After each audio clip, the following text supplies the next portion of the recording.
What's up, YouTube family? Lou here with another Godlike Collectibles video. It's Wednesday morning. I just got home from work and wanted to do a video before I kind of like go to sleep.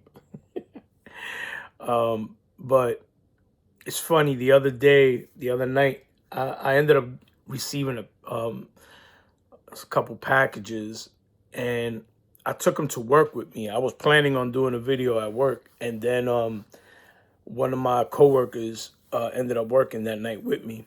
So I showed him what I ended up getting, and we were like talking, and I was showing him some of the cards that I got. I had gotten like some Hispanic players, Puerto Rican players, and it never dawned on me. But the way he kind of made it seem, he was like, you know, um, what you're doing for the culture is kind of cool.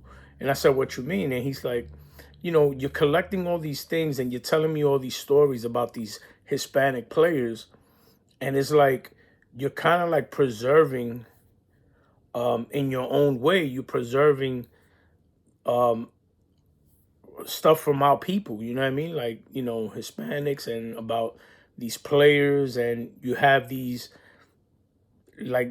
cards that I'm collecting. They're like pieces of history. Um and with the stories that I was telling him behind them, he was just like, man, it's kind of cool that, you're kind of like preserving these things. And I always thought of it as I am preserving like the collections, like the cars that I buy. I feel like obviously I'm not gonna keep it forever, because once I die, that's it, right? It's gonna go to the next person. Either my family's gonna sell them, or I'm gonna sell them before I die, or get rid of them and give them to other people that I know that would appreciate them, people that are collectors themselves. And I started thinking about it like, us as collectors, we are preserving the past of this great sport, right? This sport that we love, and we're collecting players that we love, players that we either heard about, heard stories about, or saw play. And I think it's so cool, because especially for me, I enjoy collecting Hispanic ball players, especially Puerto Rican players.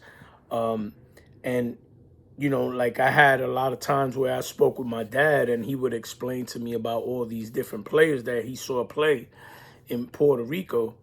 And I thought that was so cool. Even people that he's met, like he met a ball player out there, that I found out later on he ended up playing with the Braves back in the 50s, and he was actually the first Puerto Rican to play with the Braves. If you look on Google, it's going to tell you Felix Mantilla was the first guy to play with the Braves, I think in the late 50s. But come to find out, when I went into baseball reference, I found out that this other player came up around the same time with Sam Jethro. And and that was like in 53, around that area. And I ended up getting a card of his, but it's a cheap card. I don't know, because he doesn't have any cards, unfortunately. This guy, Luis Marquez, they used to call him Canena, and I ended up getting his card, but it's like a Popcorn League card or something. And it says here 1957. But I don't know if this is like some kind of reprint or what it is. I really don't know much about these cards. But the funny thing is, when I went to Puerto Rico last year, my father and I were talking, and he told me he met him when my father was a child. My father was a little boy that used to follow baseball, and he got to meet him in person in his town, which I thought was really cool. And he also played in the Negro leagues with the Homestead Grays and stuff like that. So this was pretty cool. So when I picked this up, I immediately wanted to slab it up. It's such a great looking card, black and white, even though it's not worth really much. I think I paid $5 for it, but you know, it's about the history behind it and who he is, and who he was as a player. But I ended up ordering some stuff, and I just love it's wild because I just love and enjoy collecting, you know, Hispanic players, and I know they're not worth a lot because a lot of them are not in the Hall of Fame, and they're not, you know, so their cards don't get, they don't have the value that Hall of Famers have. But I enjoy buying them, and it's like, man, it's so much fun to to to to collect them. So I ended up finding these two cards. They're from 1955 Topps doubleheader, and I ended up getting a Ruben Gomez, who was the first Puerto Rican to pitch in a World Series back in 1954, I believe. When I think the Giants won the World Series that year, and so he was teammates with Willie Mays. But this is so cool. And then you see Jim Rivera in the back.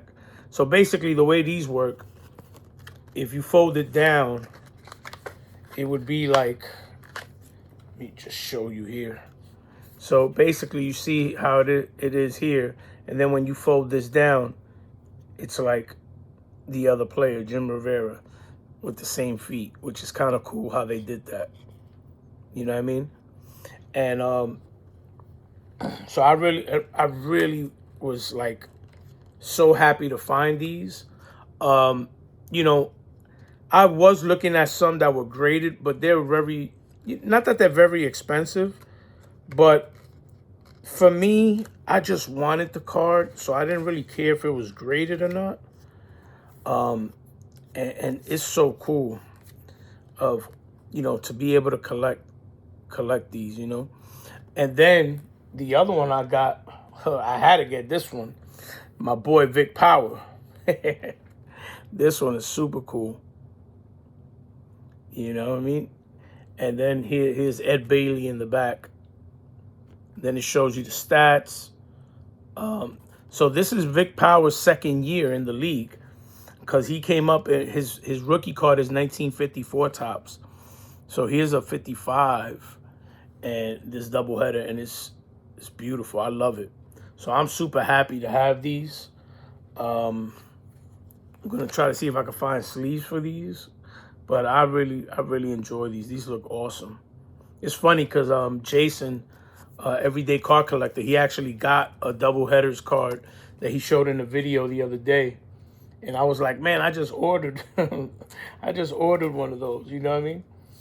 And then I ended up picking up.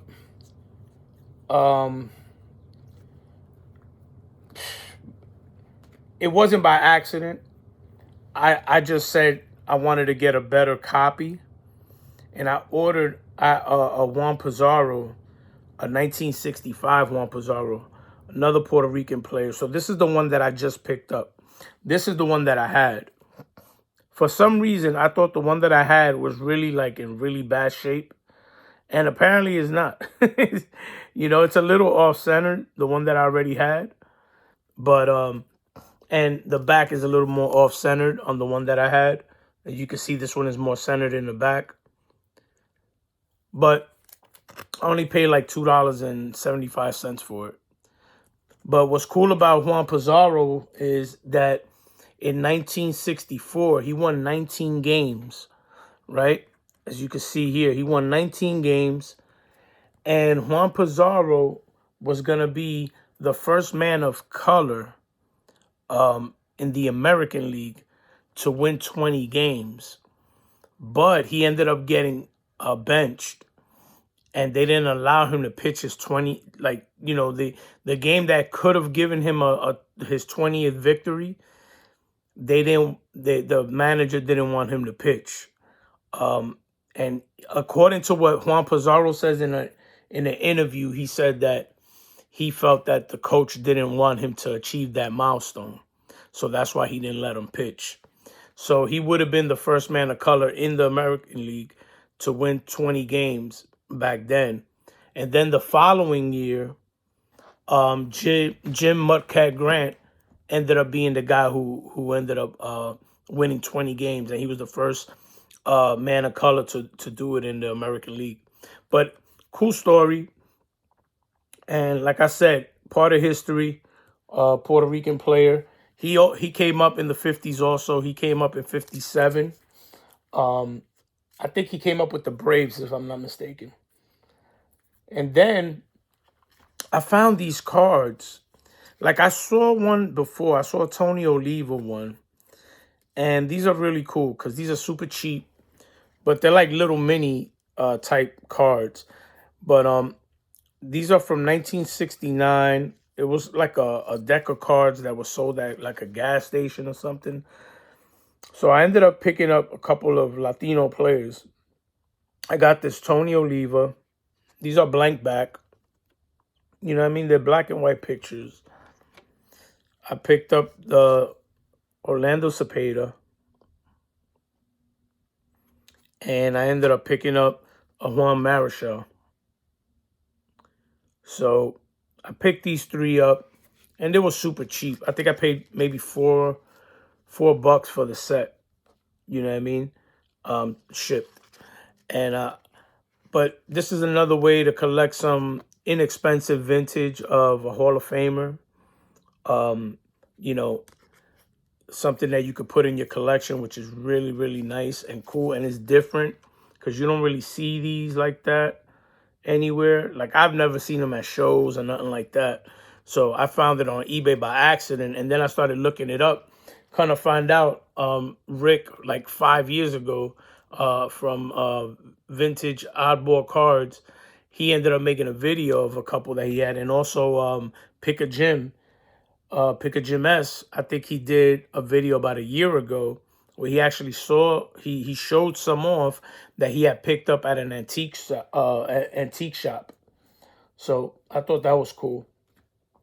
And then the last card I got here, there's a set, the 2020 Negro Leagues Legends, and that set, there's only 5,000 of the set made.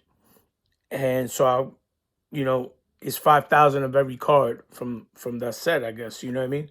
So I have this guy here. He is considered to be one of the greatest Puerto Rican players of all time. And I'm gonna read his back, the back of this card, because there's like a little story. So he played with the New York Cubans back in 1945. His name is Francisco Coimbre, and they used to call him Pancho Coimbre. And I ended up getting this card, and I'm super happy. I have Orlando Cepeda's father, Pedro Cepeda. I have his card also from this same set. Now, in the back of this, it says that Coimbre is a Puerto Rican baseball legend known as a contact hitter who was all but impossible to strike out. Reportedly, he went 4 seasons from 1939 to 1942 without a single strikeout and averaged 2.2 strikeouts per season for his career. Coimbre was recommended that the Pittsburgh Pirates select Roberto Clemente, then under a minor league contract with the Brooklyn Dodgers, with the first pick in 1954 Major League Draft. Coimbre became Clemente's mentor and friend, guiding his protege in baseball, press relations, and business. Roberto Clemente said, "They say that I'm a good player, but Pancho Coimbre was better than me." So for the great one, right, Roberto Clemente, who by far is considered to be the best Puerto Rican player to ever come out of Puerto Rico,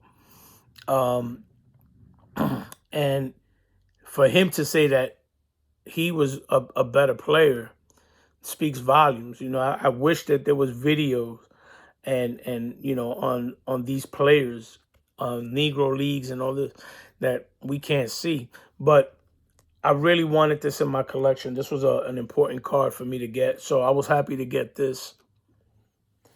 And I think that's all I got for you. You know what I mean? I did find this while I was fixing my basement. Sometimes I gotta stay out of my basement because when I'm down there like trying to work and fix it up, I stop and I start going through my boxes. So I was going through my boxes and I found these two cards, and I had to put them in card savers. I found this Tommy John in beautiful condition. You know, sometimes you go through your boxes and you forget, man, that you picked up certain cards. And this is such a great looking card, this Tommy John. And I ended up finding this beautiful card of Fernando Valenzuela. This is a 82 Fleer. Look how cool that card is, man. Him looking up in the heavens. You know what I mean? Super cool, man. So just wanted to share that with you guys. So I appreciate you guys tuning in. Hope you enjoyed what I showed and what I picked up. I know it's not what everybody collects. You know, I know everybody collects something different.